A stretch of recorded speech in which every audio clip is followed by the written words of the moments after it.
John Chu, who directed Wicked, the nicest guy ever. And his parents were immigrants. They met in the U.S. and started a restaurant in Palo Alto called Chef Chu's. And his parents wanted the kids to be doctors and lawyers and professional things.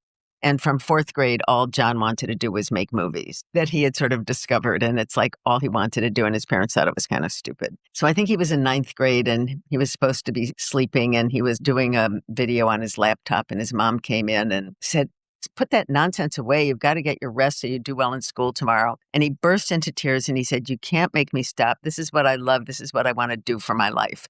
And she said, "Go to sleep. We'll talk tomorrow." And she picked him up at school the next day and she'd been to the library with 10 filmmaking books. And she said, "If you want to do it, be the best." Welcome to Evoke Greatness, the podcast for bold leaders and big dreamers who refuse to settle. I'm your host, Sunny, CEO, entrepreneur, and someone who's spent over 20 years building, leading, and learning what it really takes to rise. Every step of that journey has taught me something worth passing on. Lessons in business, leadership, resilience, and the psychology behind it all. Here, you'll hear raw conversations, unfiltered truths, and the kind of wisdom that ignites something deeper in you, your courage, your conviction, and your calling. This show will help you think bigger, lead better, and show up bolder in every part of your life and business. This is your place to grow. Let's rise together.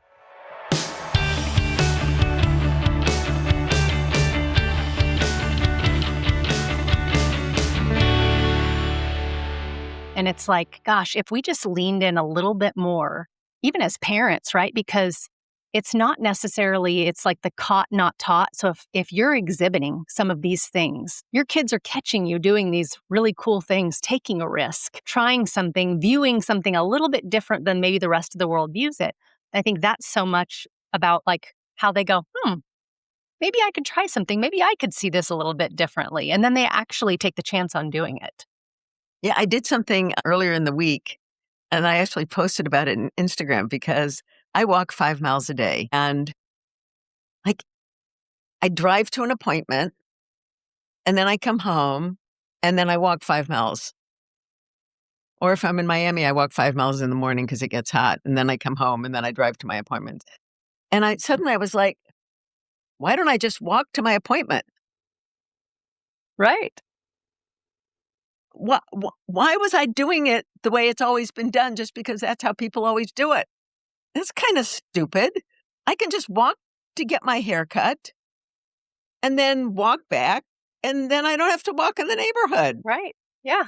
Yeah. It's just, it's the willingness to see it differently. That also reminds me of something that we heard in the news recently, which was someone who broke the sub 4 hour, I think it's sub 4 hour marathon. Maybe it's sub 2 hour. Anyway, it broke a record of which people thought, a second something. Yeah, of like, there's no way that it can be done under this period of time, or like the 4-minute mile. People 50 years ago didn't think that was possible. And so everybody just believed that it wasn't possible until one time someone was like, hey, I can run pretty fast. I'm going to try this. Oh, hey, look. Or the horse that won the Derby, who was like Right. the last horse in the pack. Exactly. And then the jockey didn't say, well, we're the last horse in the pack. I'm giving up. Yeah. He was like, okay, time to win. Yep, absolutely. You say the only thing that truly matters is parents' attitude. What does that actually look like on a random, Tuesday afternoon? Not necessarily in theory, but like real life. I think it's just being proud of your kids for what they're doing. As I said, not necessarily for what they're not doing or not being successful in. I can give you a couple examples. One of my favorites is John Chu, who directed Wicked, the nicest guy ever. And his parents were immigrants. They met in the U.S. and started a restaurant in Palo Alto called Chef Chu's. And his parents wanted the kids to be doctors and lawyers and sort of professional things. And from fourth grade, all John wanted to do was make movies that he had sort of discovered. And it's like all he wanted to do. And his parents thought it was kind of stupid. And so I think he was in ninth grade and he was supposed to be sleeping, and he was doing a video on his laptop, and his mom came in and said, "Put that nonsense away. You've got to get your rest so you do well in school tomorrow."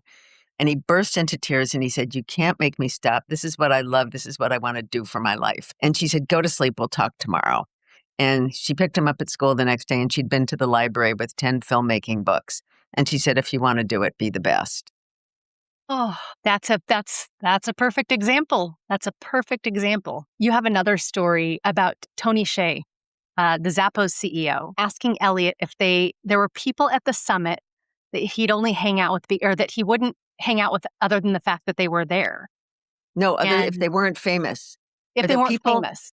If they weren't successful, are there people you wouldn't want to hang out with if they weren't successful? And are there people here who you wouldn't want to hang out with if they weren't successful? And Elliot said yes. And Tony said, then you can never invite them back because it will ruin everything you're trying to do. And it was like, this was the second one. Elliot had this first one with 18 people. And then this was the first one with 60 people. And Tony said this, and Elliot was like, it was like an epiphany.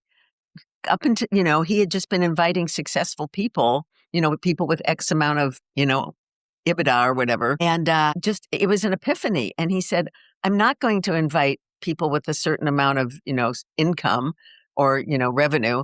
I'm going to invite people who have started something and who are nice. And when you change your definition of who you're inviting to someone who has started something and who is a kind person, suddenly you don't just get a bunch of white men. You get, a much more diverse group. And so from then on, it's that summit is just, it's people who have started something and who are nice people. Wow. And if you're a jerk, you don't get invited back, by the way. There we go. Which is totally fair. No matter how successful you are. That's right. No jerks allowed. That's a great way to shift the dynamic of a room, right? It only takes one jerk to draw the room down. But when you set boundaries around who you're willing to allow in the room, because ultimately someone is the thermostat and they're adjusting the temperature of the room. And so there's a choice. Right. It can either draw it down or it can heat it up. And it sounds like he's really fine-tuned the group of folks who want to be a part of that. Right. I can give you another example from your question. Benny Blanco, who's a famous songwriter, and he's more famous now. He just married Selena Gomez, but he's amazing. He has like 25 number one hits. When he was in kindergarten, his mother said she'd get a call every week from his teacher saying, Benny won't sit in the circle. And she'd say, so. And when he was in high school, he said all his teachers found him so annoying. And she found him a music teacher outside of school who said he was the most talented kid he'd ever worked with in 30 years.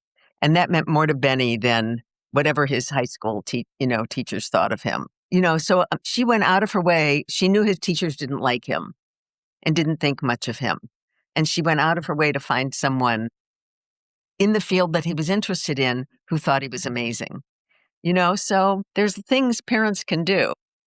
Yeah, it's so interesting how it goes back to what you first said, which is kids give off signs as to what they have interest in. My now 18-year-old, he's maybe the more outgoing of the two, and my younger one is a little bit more reserved. And my brother, who's been an entrepreneur for many years, happened to make mention one time. He said, that kid's going to be one hell of an entrepreneur. And I said, what? I didn't it was such a foreign thing that he would say that. I said, why do you say that? He said, he can sell to anyone. He'll walk up and he'll give his spiel and it doesn't hurt his feelings if it doesn't go well. And I thought, and so ever since he said that, I have seen my son in a different way. So It's funny sometimes when we don't see it, but with those within close proximity do. And so now I think back to the lemonade stands and the cutting the grass and washing the cars and all these things. He'd go around the neighborhood and ask people, do you want me to clean your garbage cans out? Do you want me to do this? And I thought, he really has been since he's been young.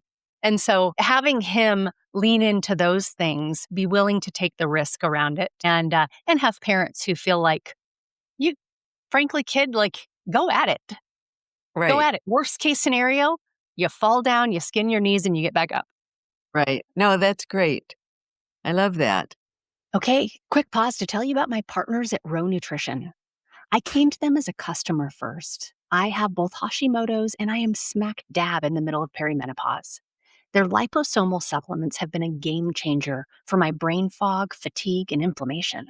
I'm currently taking their NAD+, glutathione, and curcumin, and I recently added in both collagen and creatine. Anyone who knows me knows I only put my name behind what I actually use, and Row has earned it. You can use the code SONNIE15, SONNIE15 for 15% off at rownutrition.com, or you can click the link in the show notes and it'll take you right there. All right, let's hop back into the episode. So sometimes it's just about paying attention and listening to those things that maybe you're not seeing. So I love that. You focused a lot on the role of the mother specifically. In a world where we, kind of push for equal parenting, was there something that you found about moms that felt like they had that bigger influence? There's sort of a two unrelated part answer to that. The first is that the people I was interviewing, they're now 40 years old. So I think it's evolved. I think the parents of kids who are now 10 years old, the dads are more involved. Mm. The other part of that is that, the other answer is that I think moms in general tend to be more kind of nurturing and sympathetic. Several people told me about the influence of their dad, that their dad was their major influence in their life. But in general, I think it's the dads. Often the dads are like, well, you're going to have a normal job, right? And the mom is like, no, see how happy he is doing this. Yeah. Yeah. Not always, but sometimes. I think everybody talks about resilience, but you actually studied families where kids have it, right? What did those parents, we had talked about a few things, but maybe what did those parents specifically do, not say, but like what were maybe some of their actions that really helped build the thing so that kids didn't see, oh gosh, I don't want to fail. Like sometimes it's hard for us to allow our kids to see us fail, right? There's that element to it. It's that whole thing about failure, that failure is not a bad thing. Failure is how you learn and grow. Every single one of them told me that they always knew they could go home again. John Chu told me, I always knew if things didn't work, that I could go home, and that gave me the courage to take big risks. He didn't have to go home. But I mean, so many of them, he wasn't the only one who said this. I heard this over and over and over and over, that their parents were always, you're going to have ups and downs. Nobody's like this, and we're here for you. What the first one didn't work, that's okay. Maybe the second one will work, and maybe the third one will work. And one reason, this is a second edition of my book, one reason I did a second edition is, after 5 years, they were all doing something different. They had sold their company, or they had evolved their company, or they'd moved into a different aspect or something. Like, this is not like the 90s where, people graduate from college and get a job at IBM and stay there until they're 60 and retire. That's like, right. No, it's not that world anymore. And all these parents were just, go for it. And we're here when it doesn't work out. We know there's going to be ups and downs, and we know you're going to succeed in the end. If there's a parent listening right now who's done everything right, they've the good school, the activities, the structure, but their kid seems anxious or joyless or like they're just going through the motions, what's something that you would recommend that they do with their kids to maybe help get them in the right direction? I don't think there's a one answer for every child. I think the parents have to talk to them. You don't seem like you're really enjoying baseball. Do you want to quit? Is there something else you want to do instead? Is this not a good school for you? Do you want to try a different kind of school? Like, what can we do that's going to make a difference for you? What would you like to try instead? What isn't working? I don't know the answer. Do they know the answer? Have they ever asked? It's almost like exploration, right? And sometimes we feel a little bit stuck when we want our kid to be fulfilled, but we can see that they're not. Sometimes you're a little bit frozen. And so I think that's great advice. Exploration and talking, sitting down and talking. I mean, I can't tell you how many of these kids changed schools. They went from a small private school to a big public school. They went from a big public school to a small private school. They went to live with an uncle in a different town to go to a different kind of school. They went overseas to do school for a year. I mean, you have to see what's working for your kid. There's not like one size fits all. And, the kid has to know that whatever answer they give you, it's okay. You're not disappointed in the answer. I mean, I remember one kid in my kids' high school saying that, they had become like a champion figure skater and they were just done with it. And their parents were so disappointed because they'd seen how hard they'd worked and how well they'd done and how successful they'd become. No, it's not our call. It's their call. If they're done with figure skating, let them stop figure skating. Yeah. A lot of these people changed their passions several times in growing up. It was acting, and then it was singing, and then it was storytelling, and then it was modeling, and, then it was basketball. I mean, it's, see what works. And it's for them to quit when it isn't working. Yeah, I love that. Well, as we wrap up, there's one question I always love to ask, and it's especially meaningful. As I said, I so intrigued by all that you've been able to take out of the people that you've met with and how you've distilled this into a book. And it's kind of this continued evolution. If it were your last day on earth and of all the conversations you've had and the experiences you've got to share with people and all of that, you could take one piece of guidance or advice for the world to share it with them, what would that be? So I actually have this in my book, if I can read it. Yes, please. Even if your child doesn't want to be an entrepreneur, encouraging them to become more entrepreneurial by promoting certain attitudes can only be a good thing. All children thrive if they learn to believe in themselves, to pursue their true passions, to find new ways to solve old problems, to see opportunity where others see the status quo, to be willing to take on a challenge without proper credentials, to work with single-minded determination to achieve a goal, to take on risk if the project is worth trying, to learn that building something wonderful is its own reward regardless of how much money you make, to view failure as feedback and setbacks as learning experiences, and to dream big dreams. That was perfect. For those looking at the screen, here's a picture of the book. Margot, I would love for you to share, we'll put this in the show notes too, but where can people go to order the book, to find out, learn more about you, follow along with you? It's on Amazon, and I'm on Instagram at Margot Bisnow, and I'm on LinkedIn. I think it's not very good at LinkedIn, Margot Machol Bisnow.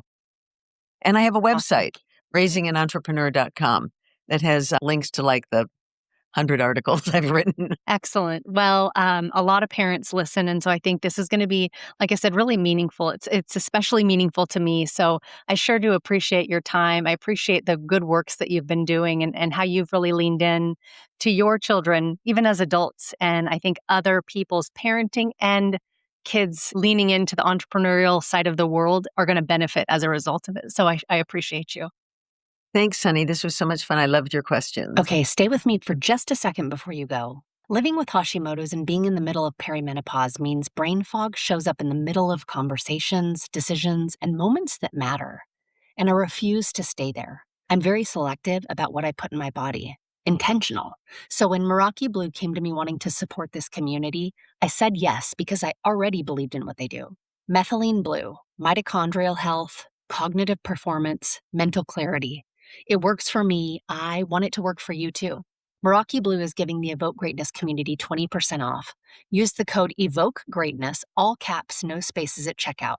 I promise you, your brain isn't broken. It's just waiting on the right support. If today's episode challenged you, moved you, or lit a fire in your soul, don't keep it to yourself. Share it with someone who's ready to rise in their leadership, their business, and their life. And if you haven't already, I'd be so grateful if you took 30 seconds to rate and review the podcast. It's one of the most powerful ways to support the show and help us reach more bold leaders like you. Because this isn't just a podcast, it's a movement. We're not here to play small. We're here to lead loud and elevate how we think, lead, and execute, one bold and unapologetic step at a time. Until next time, stay bold, stay grounded, and make moves that make mediocre uncomfortable.